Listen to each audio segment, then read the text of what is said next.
Magandang umaga po sa inyong lahat. Naparito po kami sa Senado. Kasama po ang 18 na dating mga sundalo ng Republika ng Pilipinas sa dalawang kadahilanan. Una po ay gusto kong maklarify ang mga imbitasyon na natanggap namin. Pagkatapos po kasi ng Blue Ribbon Senate Blue Ribbon Committee hearing noong June 4, bandang alas 2:30 po ng hapon, nakatanggap po ako bandang alas 8 ng gabi ng isang imbitasyon na pinapatawag ulit kami sa Senado sa araw na ito, Lunes.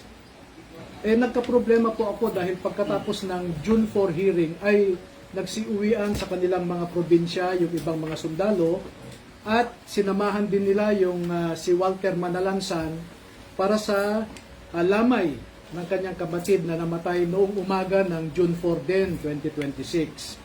Kaya minarapat ko po na sumulat kay Senator Cayetano noong araw din na yon, noong gabing yon, no? So makikita ninyo dito ang in-email ko na sulat, June 4 din ang petsa, humihingi ng guidance kay Senate President Alan Cayetano. At bakit ko po in-address kay Senate President Alan Cayetano ang aking sulat? Despite the fact that some senators are claiming he is no longer the Senate President, I have here a video just 2 days ago na sinasabi ni Senator Erwin Tulfo na ang Senate President pa rin ay si Alan Cayetano. At pwede ko pong ipakita sa inyo yung kanyang video na sinasabi nga na si Senator Alan Cayetano pa rin ang presidente. Kaya ko po in-address sa kanya ang akin. Senator Cayetano is still the Senate President. Ay, sorry po ha. Senator Cayetano is still the Senate President. Because we don't have 13. It's against the law naman, di ba? For all the committees. Simula pa sa pro tempore, we cannot touch the Senate presidency because we don't have 13. This is what the law says. You have to have 13. Dahil po sa pahayag din ni Senator Erwin Tulfo na yan, na si Senate President Alan Cayetano pa rin ang Senate President, so I address my letter to Senator Alan Cayetano. At sumagot naman po si Senator Cayetano noong Sabado, no? At ang sabi niya rito, if I may read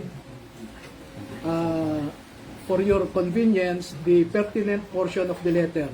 Ang sabi po niya sa second paragraph, we must clarify, however, that the hearing purportedly set for 08 June 2026 was not authorized by this office, by Senator Pia Cayetano as committee person, chairperson, or by Senator Rodante Marcoleta. No? So, bakit ko po minarapat na magpunta rito para sana tanungin kay Senator Cayetano itong sulat niya. No? Dahil makikita po ninyo, hindi rin po itong rules ni Senator Robin. Ipapakita ko po sa inyo yung Section 17 ng Senate Resolution number 5 which was approved on August 9, 2010. No? At ang sinasabi dito, any invitation for a witness or any subpoena should be signed by the chairman of the committee and approved by the President of the Senate.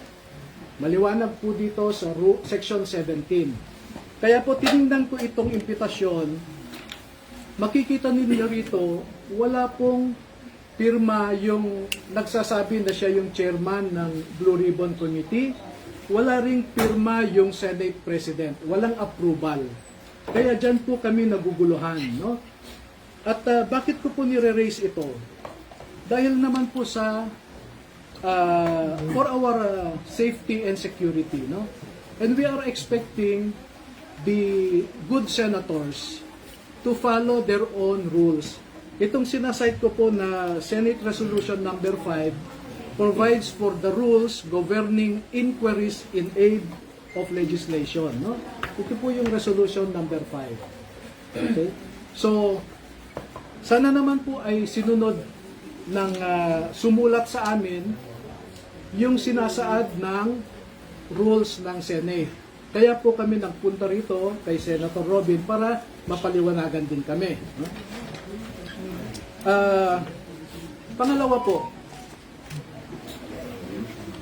sa totoo lamang ay we are worried but we are not scared that Mr. Erwin Tulfo, who claims to be the new chairman of the Senate Blue Ribbon Committee, is presiding over this investigation.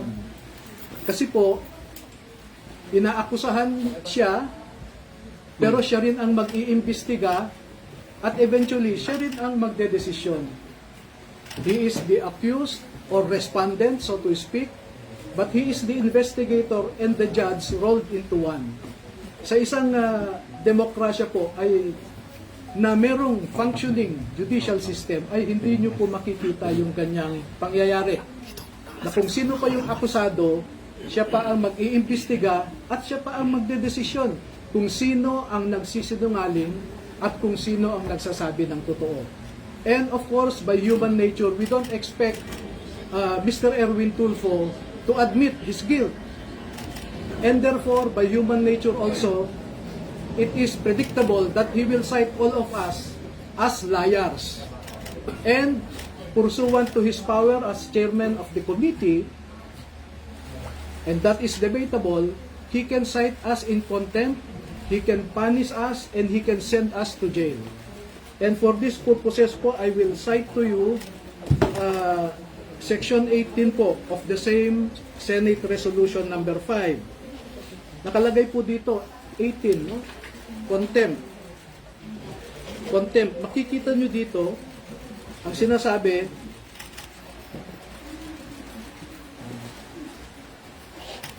ito, babasahin ko po.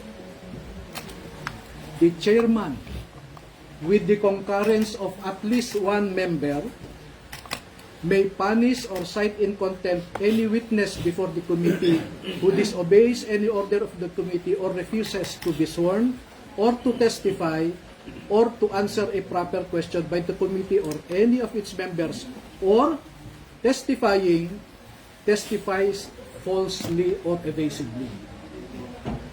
Sa tingin nyo ba, sasabihin ni Mr. Erwin Tulfo that we are testifying truthfully? Sasabihin niya yan, you are testifying falsely. And what is the consequence of that? Contempt.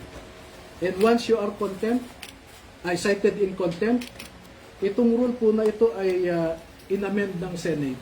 We have resolution number 145. Senate resolution number 145. Ang matindi po ikukulong kami. No? Ito,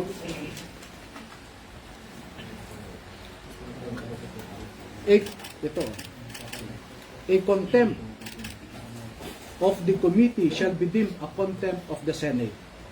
Such witness may be ordered by the committee to be detained in such place as it may designate. No? Pwede nila kaming ipadala sa Pasay City Jail. No? That is the danger, no? Give me few minutes na lang.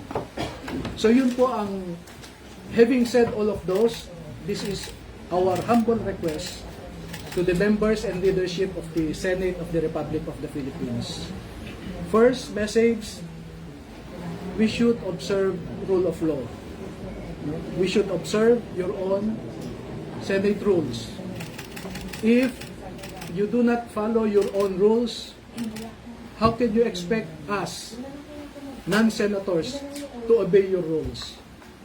Second, we humbly ask, we respectfully ask the members and the leadership of the Senate of the Republic of the Philippines to observe statesmanship, not brinkmanship. No? We observe delicadeza. Delicadeza is addressed to the senses of the senators who were named in the affidavit of the 18 former soldiers. Hindi po pwede sa isang demokrasya na kung sino pa yung inaakusahan ay siya pa ang mag-iimbestiga at siya ang magdedesisyon kung sino ang nagsasabi ng totoo o hindi. Ito na lamang po ang panghuli na mensahe ko sa ngayon naman ay kay Senator Robin Padilla. na isang miyembro ng Blue Ribbon Committee na pinamumunuan ni Senator Pia Cayetano at ang subcommittee chairman na si Senator Rodante Marcoleta.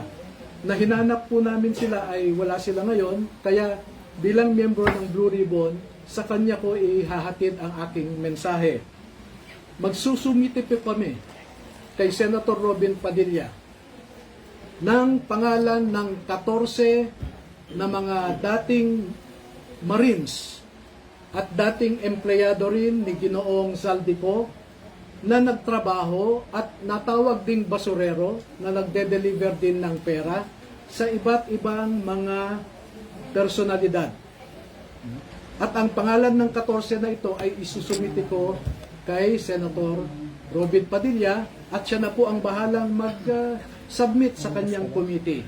No?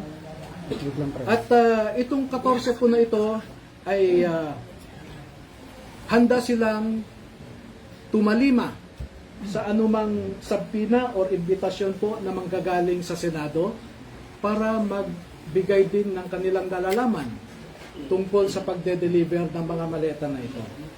So, nailabas na po namin ang 18, ipapaimbita namin ang 14 pa, at kung hindi pa ho kayo kontento, ay meron pa pong 7 na handang magtestigo rin.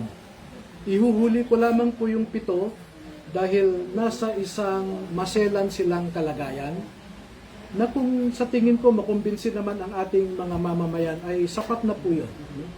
So yan lamang po at maraming salamat sa inyong lahat.